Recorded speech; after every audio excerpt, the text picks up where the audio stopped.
Good. In this video I show you how I solve the problem of powering up my PC, which is in another room, without going there, by running a small web server on the Vimos ESP mini clone,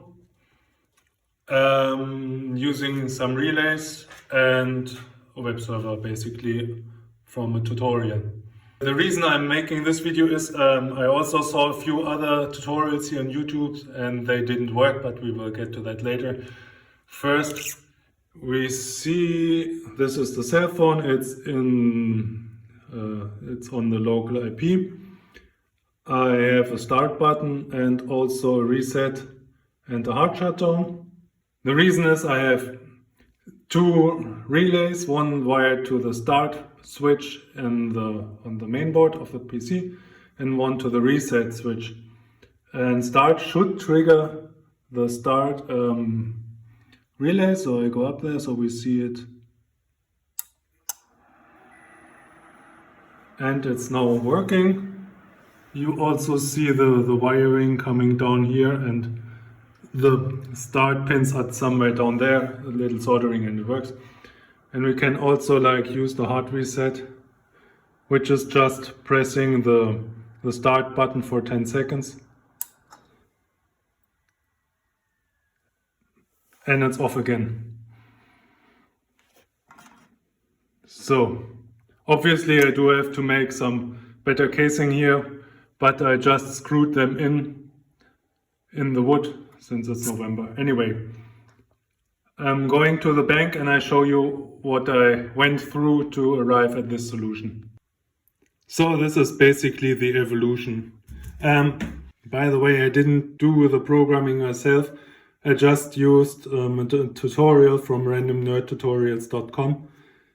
So this is like the Vimos D1 Mini clone board with an ESP8266. And basically what the tutorial from Random Nerd Tutorials did was hosting the web server and pulling D4, it's down here, and D5, which is up here, to high when you click the button. So I didn't want to have this crappy thing fail and then frying my main board or something like this. Therefore, there's no real physical connection between the board and the PC. That was the one thing I wanted to do. Also, I wanted to have it hosted in my local network and no proprietary software or something like this, because it's just a switch, so I don't need some external, talking to some external server to this. I can do this at home. So how to physically separate this from the PC? Given that this outputs 3 volt, it could be enough to fire up some of these guys, which is an optocoupler. Basically, you give it some power here on this side, and then a light will shine inside there on the other side and shortening the other 2 pins. So there's no physical connection between these. Some tutorials suggested that this might be enough to switch the computer on, and I couldn't do this.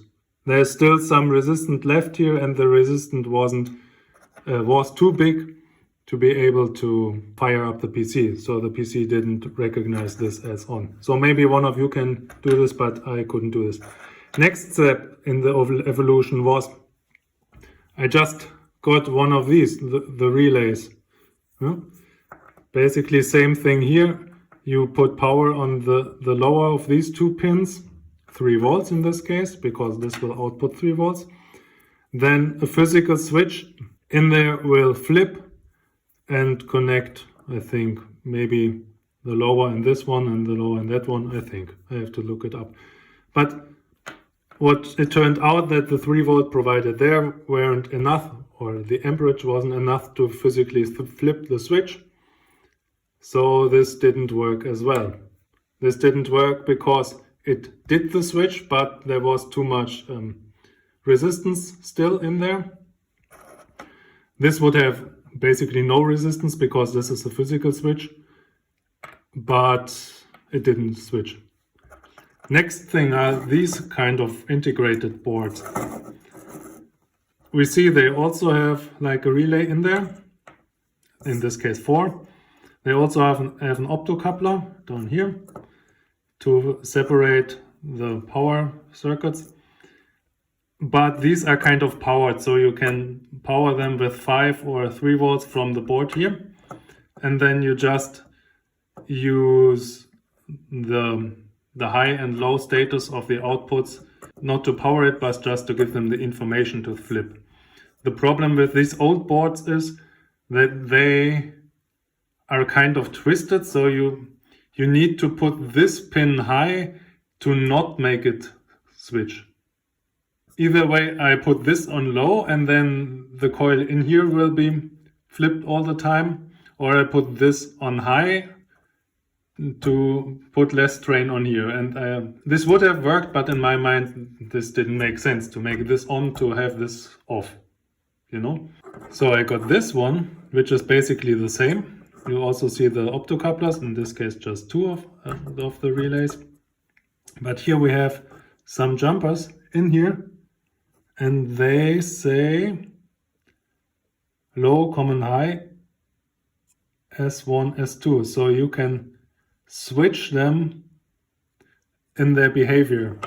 So you can tell them that they will switch when the signal from the D1 is low, or you can tell them they can switch when it's high. If this is high, this will switch. Then my mind is at peace, and it actually works. One thing that is missing here is we don't have the actual status of the PC, right?